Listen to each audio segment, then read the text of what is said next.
Hello everyone, once again welcome back to my channel physical talk. मैं योगेश योगराज आज आप लोग के लिए physical education and sports for CWSN chapter का दूसरा पार्ट लेके आ गया हूं, जहां पर मैं डिसेबिलिटी एटिकेट्स और दूसरे टॉपिक्स को मैंने कवर किया हुआ है।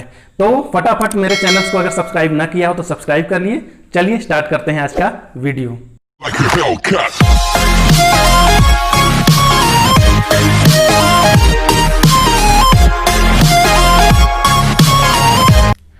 तो आज के इस वीडियो में हम बात करते हैं डिसेबिलिटी एटिकेट्स की। सबसे पहले डिसेबिलिटी एटिकेट्स, एटिकेट्स का मतलब होता है तौर तरीका, डिसेबिलिटी का मतलब होता है ऐसे पर्सन्स जो सफर कर रहे हैं किसी न किसी तरीके की डिसेबिलिटी की, यानी जो CWSN है, चिल्ड्रन विद स्पेशल नीड या दिव्यांग हैं। अगर उनकी हम बात करें तो उनके साथ हमको जो है पेश आने के कौन कौन से तौर तरीके होते हैं। हर तरीके के अलग अलग अपने रीडिंग एटिकेट्स अलग होते हैं, टेबल एटिकेट्स अलग होते हैं, कम्युनिकेशन एटिकेट्स अलग होते हैं। उसी तरीके से डिसेबिलिटी एटिकेट्स भी होते हैं जो कि हमें हमेशा ऐसी जगह फॉलो करना चाहिए जहां पर हमें इंपेयर्ड पर्सन मिलते हैं, CWSN पर्सन मिलते हैं या दिव्यांग पर्सन मिलते हैं।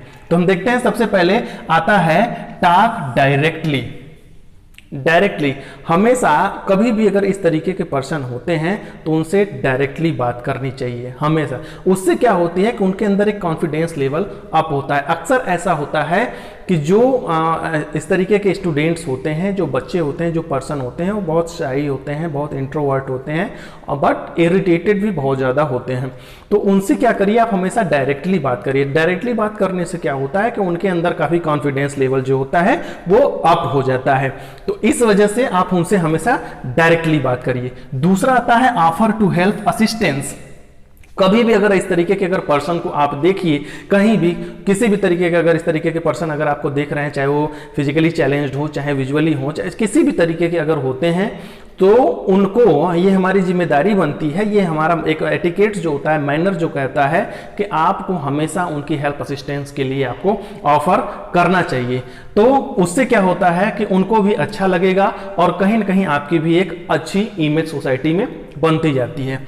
फिर उसके बाद आता है आस्क बिफोर यू हेल्प। लेकिन अभी तो हमने बात किया कि हेल्प असिस्टेंट के लिए, लेकिन ऑफर तो आप करिए, लेकिन सबसे पहले आप उनसे ये पूछिए कि क्या वो इस तरीके की हेल्प लेना चाहते हैं। मे आई हेल्प यू, इस तरीके की चीजें वो करने से क्या होता है कि हमेशा उनके अंदर इस तरीके की चीजें रहेंगी। अगर वो हेल्प लेना चाहते हैं, कभी कभी ऐसा होता है कि वो ये समझते हैं कि अगर लोग हमारी हेल्प कर रहे हैं तो वो हेल्प नहीं लेना चाहते हैं। उनको लगता है कि हम किसी न किसी तरीके से हम इंपेयर्ड हैं, हम चैलेंज्ड हैं, हम ये काम नहीं कर पा रहे हैं, उस कंडीशन में लोग हमें हेल्प कर रहे हैं। तो सबसे पहले आप जब ऑफर करिए हेल्प, ठीक है, हेल्प असिस्टेंस के लिए आप ऑफर करिए, लेकिन उनसे जो है पूछिए भी जरूर। उसके बाद आता है इंट्रोड्यूस योरसेल्फ। कभी भी इस तरीके के अक्सर ये देखा गया है कि जो इस तरीके के जो विजुअल इंपेयर्ड पर्सन होते हैं, उनके लिए ये होता है कि उनको सिर्फ सुनाई देगा, दिखाई तो देगा नहीं कि वो आपको रिकॉग्नाइज कर लेंगे। तो उस कंडीशन में आप अपना इंट्रोडक्शन हमेशा दीजिए। कभी भी अगर आप ग्रुप वगैरह में हैं तो ग्रुप के सारे मेंबर्स जो हैं वो इंडिविजुअली 1 by 1 अपना इंट्रोडक्शन दे दें, जिससे क्या होगा कि उसके अपने आप जो है माइंड में एक आपके लिए इमेज बन जाती है कि आप वही पर्टिकुलर पर्सन हैं। फिर वो अपने उसी तरीके से बातचीत करने की कोशिश करता है। फिर उसके बाद ऑलवेज शेक हैंड, हमेशा ऑफर करिए उनको इस तरीके की, जैसे हमने बताया कि ऑफर आप कर रहे हैं हेल्प असिस्टेंस के लिए, वैसे ही सबसे पहले उनको अपना जो है दिखाने के लिए कि आप जो है उनके इक्विवेलेंट हैं, आप उनके बराबर हैं। तो उस कंडीशन में आप हमेशा उनसे जब भी मिलिए आप उनसे हैंडशेक के लिए ऑफर करिए, आप उनसे हाथ मिलाइए। तो उससे उन्हें क्या होगा कि उनको ये नहीं लगेगा कि वो दूसरे स्ट्रीम में है, उनको ये फील होगा कि वो मेन स्ट्रीम में है। फिर उसके बाद आता है डोंट ड्रैग और lean on wheel chair.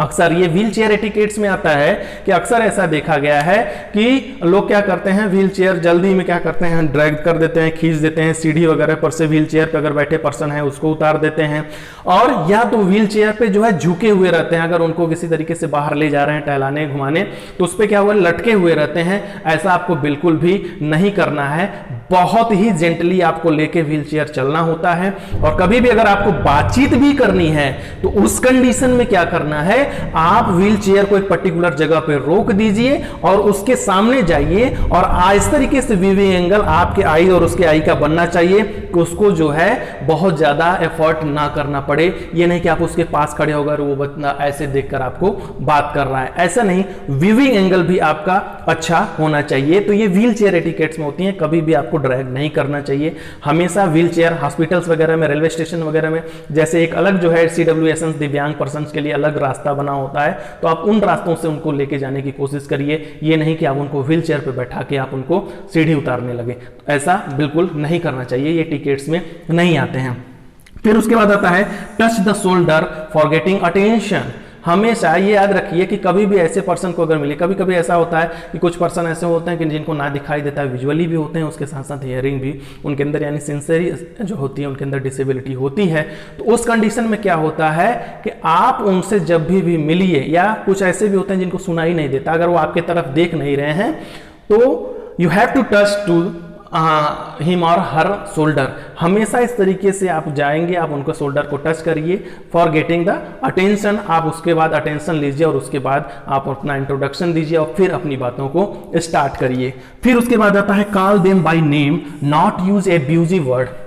Supreme court ने ये जितने भी विकलांग, हैंडीकैप्ड, डिसेबल, इम्पेयर्ड, ये सब सारे वर्ड्स को उसने बैन कर दिया है। उन्होंने सिर्फ और सिर्फ बोला कि special need student, special need child, या आप दिव्यांग वर्ड ही यूज कर सकते हैं। तो उससे अच्छा है कि हर किसी का एक पर्टिकुलर नाम होता है, आप उससे जब भी आप सामने जाइए तो उससे उनका नाम पूछिए और उनको नाम से बुलाइए। कोशिश करिए आप दूसरों से भी बातें करिए, तो आप उनको ये नहीं कि वो लूला है तो वो लंगड़ा है तो अंधा है तो काना है, ये सब सारी चीजें आपको कभी भी यूज नहीं करनी चाहिए। तो इस तरीके से आपको ये एब्यूजिव वर्ड उनके लिए कभी नहीं यूज करना है, आपको हमेशा उनके नाम से बुलाना चाहिए। फिर उसके बाद आता है लिसन देम केयरफुल्ली। हमें अक्सर ये देखा गया है कि जब कोई भी इस तरीके से आता है, कोई पर्सन होता है जिनको को जो है हकलाने की बीमारी होती है, या तो क्या कहते हैं आपकी तुतलाने की बीमारी होती है, तो हकलाने वाली कंडीशन में क्या होता है कि पर्टिकुलर किसी लेटर पे आके रुक जाते हैं, स्टॉप हो जाते हैं, उसके बाद उनकी वॉइस बाहर नहीं आ पाती है। तो उस कंडीशन में ये आपकी रिस्पॉन्सिबिलिटी बनती है कि आप उनको बोलने का मौका दीजिए। अक्सर लोग होता है जब वो रुक जाते हैं तो हाँ हाँ हम समझ गए, ये बातें हम समझ गए, नहीं, आप उनको पूरा बोलने का मौका दीजिए। इससे उनका कॉन्फिडेंस लेवल भी अप होगा और फिर वो आपसे अपनी बातों को बहुत अच्छी तरीके से कह पाएंगे, अपनी बातों को रख पाएंगे। तो आपके पास एक जो है लिसनिंग कैपेबिलिटी भी, एबिलिटी भी होनी चाहिए। आपको बहुत ही पेशेंस के साथ उन लोग की बातों को सुनना चाहिए। फिर उसके बाद आता है स्पीक स्लोली एंड क्लियरली। कभी कभी ऐसा होता है कि जिनको सुनाई नहीं देता है वो क्या करते हैं, आपकी लिपसिंग को पकड़ते हैं, वो लिप रीड करते हैं।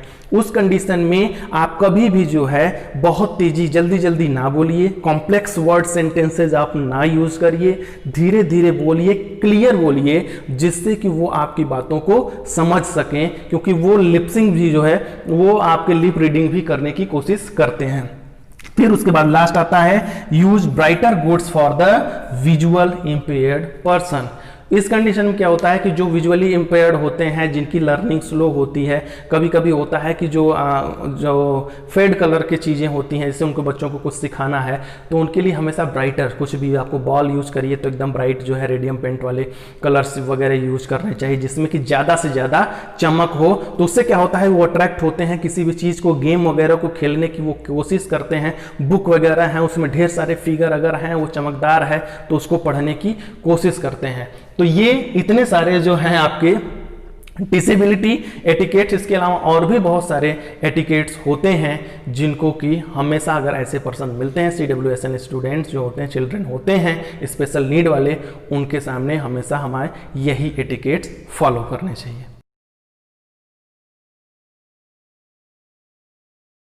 स्टूडेंट्स, अब हम बात करते हैं next topic, advantages of physical activity for CWSN यानी चिल्ड्रन विद स्पेशल नीड।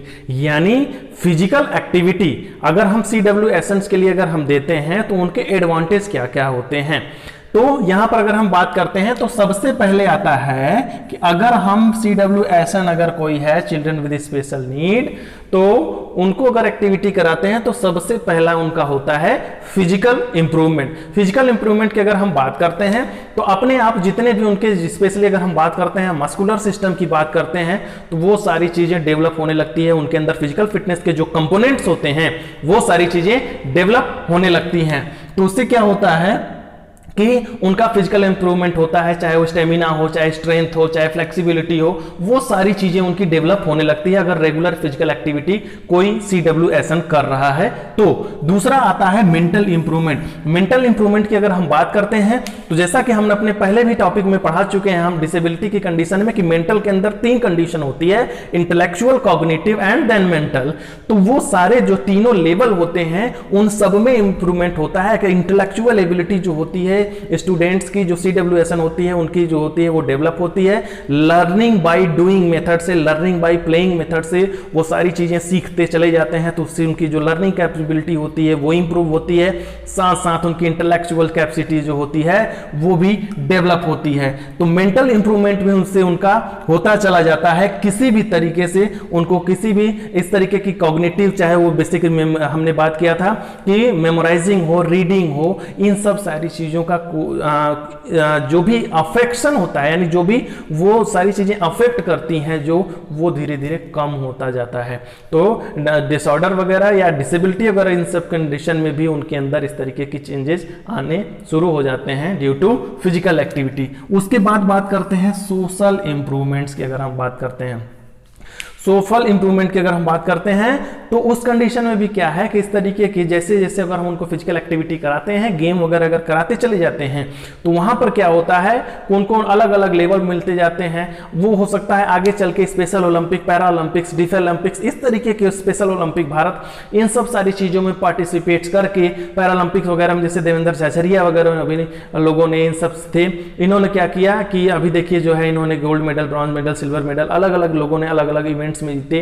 तो उससे क्या होता है वर्ल्ड वाइड फेम भी इनको मिलता जाता है, जिससे इनका सोशल इंटरेक्शन बढ़ता है और सोशल इंप्रूवमेंट भी होता है। उसके बाद आता है developed psychological health. Psychological health की अगर हम बात करते हैं तो अक्सर हमने बताया कि क्या होते हैं कि जो CWSN होते हैं, जो इस तरीके के होते हैं, दिव्यांग पर्सन होते हैं, उनके अंदर इरिटेशन बहुत ज़्यादा होता है, स्ट्रेस, टेंशन, एंग्जाइटी बहुत ही ज़्यादा होती है। तो उस कंडीशन में क्या होती है कि अगर हम उनको रेगुलर एक्टिविटी कराते जाते हैं तो रेगुलर एक्टिविटी कराने से उनके अंदर ये सब सारी चीज़ें बहुत ही कम आती हैं और उनका जो मेंटल, जो साइकोलॉजिकल स्टेटस होता है वो डेवलप होने लगता है। इमोशनली वो स्ट्रांग होते जाते हैं। जनरली ये बहुत साई होते हैं, इंट्रोवर्ट होते हैं, लेकिन धीरे धीरे जब फिजिकल एक्टिविटी में वो पार्ट करते हैं, इंडिविजुअल गेम्स में पार्ट करते हैं, टीम गेम्स में, इवेंट्स में पार्ट करते हैं, तो उस कंडीशन में क्या होता है कि इनका साइकोलॉजिकल हेल्थ भी जो होता है वो डेवलप होता चला जाता है। फिर इसके बाद नेक्स्ट अगर बात करते हैं तो improved self esteem. Self esteem की अगर हम बात करें तो वो अपनी खुद की वैल्यू, हमने अभी बताया कि ये क्या करते हैं, इनको लगता है कि ये सोसाइटी के जो है सेकेंड स्ट्रीम में चल रहे होते हैं, मेन स्ट्रीम कोई और है, हम सेकेंड स्ट्रीम में चल रहे होते हैं, हमारे लिए सारी चीजें अलग होती हैं। तो उस कंडीशन में क्या होता है कि धीरे धीरे जब हम इस तरीके के इंक्लूसिव सिस्टम्स लाते हैं जहां पर हर तरीके के लोगों को हम शामिल करके वहां पर उनको उस तरीके की एक्टिविटी कराते हैं, ट्रेनिंग कराते हैं, गेम्स कराते हैं, तो कहीं ना कहीं उनका सेल्फ स्टीम जो होता है, सेल्फ रिस्पेक्ट जो होती है, उनकी खुद की वैल्यू जो उनकी अपनी नज़रों में होती है वो डेवलप होती जाती है। और फिर एट लास्ट आता है आपका रिड्यूसेस हेल्थ कॉम्प्लिकेशंस। बहुत सारे ऐसे चीज़ें होती हैं जो धीरे धीरे उनके अंदर आती हैं। अगर बात करें तो कुछ डिसेबिलिटी ऐसी होती हैं जिनमें कि अगर उनको जो अगर हम वर्क करते रहते हैं तो उस कंडीशन में क्या होती है कि डिसीजेज वगैरह भी जो होते हैं, उनके अटैक जो होते हैं वो कम हो जाते हैं। स्पेशली अगर हम बात करते हैं, जैसे अभी हमने साइकोलॉजिकल स्टेट में बात किया, डिप्रेशन वगैरह की कंडीशन में, हाई ब्लड प्रेशर में, हाइपरटेंशन वगैरह की जो चांसेस होते हैं वो बहुत ही कम हो जाते हैं। तो ये सारे जो होते हैं ये आपके एडवांटेजेस होते हैं फिजिकल एक्टिविटी के CWSN यानी चिल्ड्रन विद स्पेशल नीड के लिए।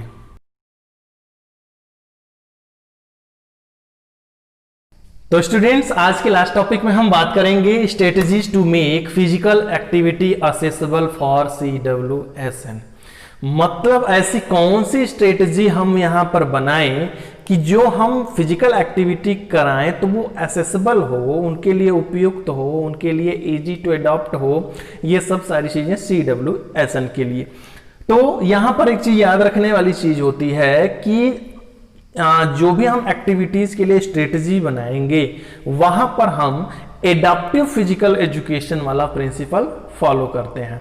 तो यहाँ पर सबसे पहली चीज आती है, उस प्रिंसिपल के थ्रू अगर देखा जाए या हम इसकी तरह बात किए रहे तो उसमें भी तो आता है रेगुलर मेडिकल चेकअप।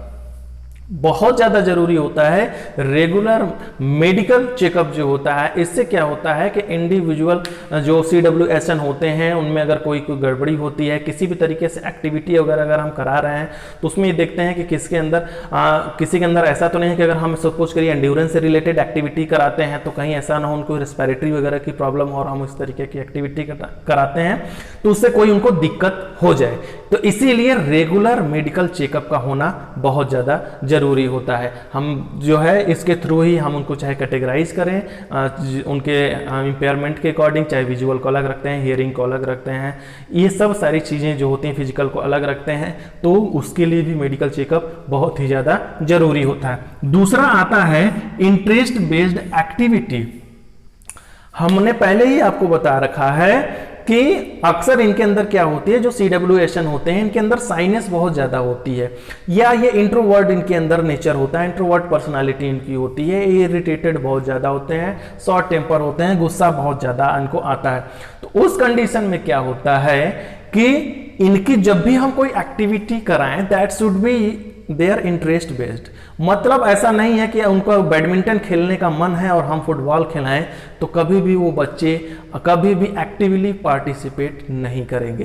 तो इस चीज का हमेशा ध्यान रखना पड़ता है कि एक्टिविटी पहले हमें उनके इंटरेस्ट के अकॉर्डिंग रखनी होती है, धीरे धीरे हम उसमें चेंजेस ला सकते हैं। कुछ दिन बाद जो बच्चे फुटबॉल नहीं खेलना पसंद करते हैं, जब हम उनको उनके पास वैरायटी देंगे तो एक दिन ऐसा भी होगा कि वो फुटबॉल में भी एक्टिविटली पार्टिसिपेट करेंगे। तो इस वजह से एक्टिविटी जो होगी, चाहे वो एक्सरसाइज एक्टिविटी हो, यौगिक एक्टिविटीज हो, या कोई भी गेम्स या स्पोर्ट्स से रिलेटेड एक्टिविटी हो, वो हमेशा उनके इंटरेस्ट बेस्ड होनी चाहिए। उसके बाद आता है मॉडिफाइड इक्विपमेंट। इक्विपमेंट जो होते हैं CWSNs क्या होते हैं, ऑलरेडी फिजिकली चैलेंज्ड हैं वो, उस कंडीशन में इक्विपमेंट्स जो होते हैं वो मॉडिफाई होने चाहिए। कभी भी मेन स्ट्रीम के जो नॉर्मल पर्सन होते हैं, नॉर्मल स्टूडेंट्स होते हैं, उनकी तरह इक्विपमेंट्स कभी भी नहीं रखते हैं। क्यों? क्योंकि अगर हम इस तरीके से रखें, जैसे मॉडिफाइड है आपका यूनिफाइड बास्केटबॉल है, तो बास्केटबॉल उस कंडीशन में क्या होता है कि जो इस तरीके के CWSN है वो व्हील चेयर पर बैठ के बास्केटबॉल खेलते हैं। अब अगर हम उनको इस तरीके की चीज दे दें व्हील चेयर, तो उसके बाद क्या होती है, उनकी हाइट भी जो उसके आपके पोस्ट की होती है तो वो भी कम होती है बास्केट की, तो इस वजह से वो उनके लिए आसानी से एक्सेसिबल हो जाता है। तो इस वजह से इक्विपमेंट्स जो होते हैं वो मॉडिफाइड होने चाहिए। ब्लाइंड क्रिकेट वगैरह आप लोगों ने अगर देखा होगा तो उसका एग्जांपल भी है। ब्लाइंड क्रिकेट में क्या होती है, बॉल के अंदर कुछ इस तरीके का ऑब्जेक्ट डाल देते हैं कि उसके अंदर से झुनझुने की तरह आवाज आती है, तो उससे क्या होता है कि वो उसके थ्रू जो है उसका अटेंशन जो होते हैं उसमें ट्रेनिंग करते हैं, तो उसके थ्रू अगर जो विजुअली इम्पेयर्ड हैं जो, तो वो क्या करते हैं कि वो भी उस तरीके से क्रिकेट वगैरह खेल सकते हैं। सो मॉडिफाइड इक्विपमेंट्स हमेशा यूज करने चाहिए। उसके अलावा सुटेबल इन्वायरमेंट जो होता है वो हमेशा सुटेबल होना चाहिए।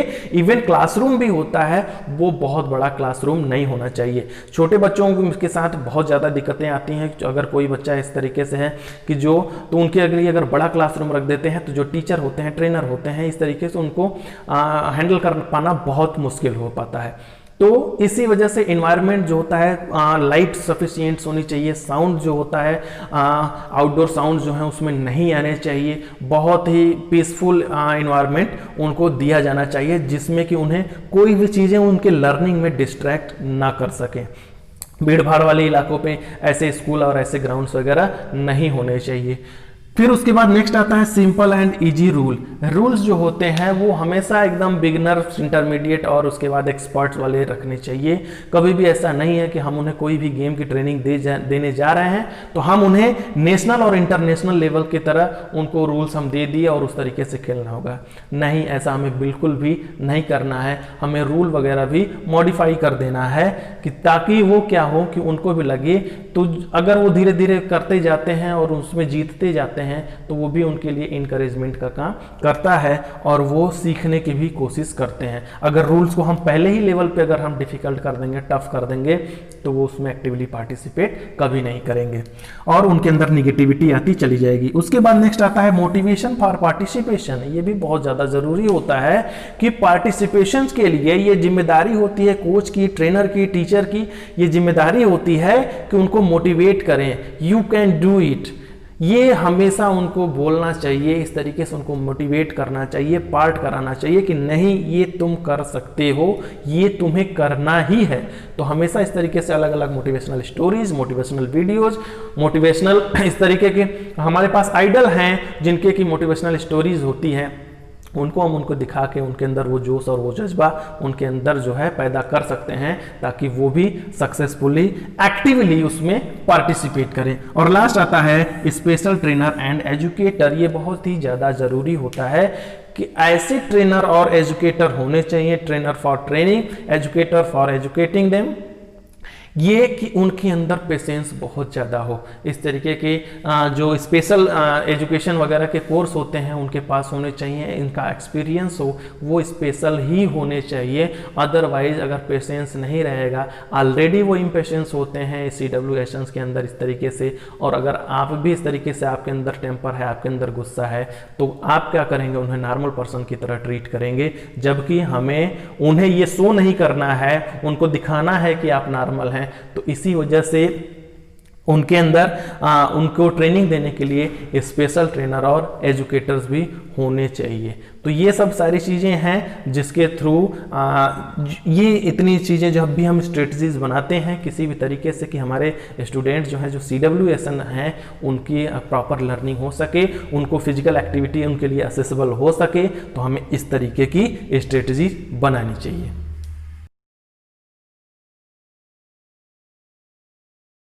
स्टूडेंट्स आज के लिए इतना ही। उम्मीद करता हूं वीडियो आपके लिए हेल्पफुल रही होगी। इस चैप्टर का पहला पार्ट ऑलरेडी मैंने डिस्क्रिप्शन बॉक्स में उसकी लिंक दे रखी है, वहां से आप उसको एक्सेस कर सकते हैं। आप मुझे इंस्टाग्राम और फेसबुक पे भी फॉलो कर सकते हैं। तो अगर मेरे चैनल को सब्सक्राइब न किया हो तो सब्सक्राइब कर लीजिए, लाइक कर दीजिए, ज्यादा से ज्यादा लोगों तक शेयर करिए। मिलते हैं नेक्स्ट वीडियो में, तब तक के लिए जय हिंद, वंदे मातरम।